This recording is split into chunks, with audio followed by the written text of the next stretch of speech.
having that third dose is so protective against severe disease and hospitalizations and deaths associated with SARS-CoV-2. We've all heard how important the booster dose of the COVID-19 vaccine is, yet across Canada's eligible populations, 81% of Canadians have 2 doses and only 47% have 3. In Ontario, 82% of Ontarians are double vaxxed, but only 49% of the population has 3 doses.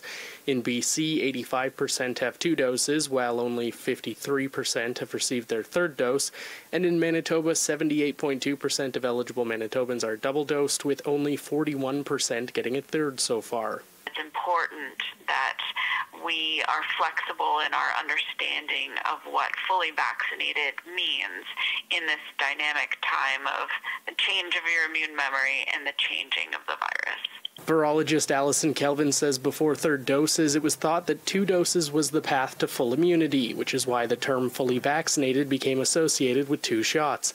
She says that's no longer the case, and public health officials need to stop calling the 3rd dose a booster and inform the public that it's a crucial shot in your immunization. Of course, we'd want it to be a 2-dose vaccine. But the reality is this is requiring 3 doses to get that full protection on the transmission and to keep people out of hospital. Dr. Andrew Buzari, a primary care physician in Ontario, says hospitalizations are rising along with case counts and levels of COVID and wastewater data. He says the lifting of restrictions in provinces across Canada has given Canadians a false sense of security. What we're seeing on the ground is real confusion about, well, it sounds like from policymakers that this is over, when the risks continue to be very real and more people are seeing their own loved ones get infected. People who continue to be at higher risk have, without a 3rd dose, have, a much larger risk of being into a hospital or being admitted to a hospital or an ICU bed. Buzari says in addition to misinformation stifling the 3rd dose uptake in Canada, there are also real roadblocks from those experiencing homelessness or hesitation from racialized communities.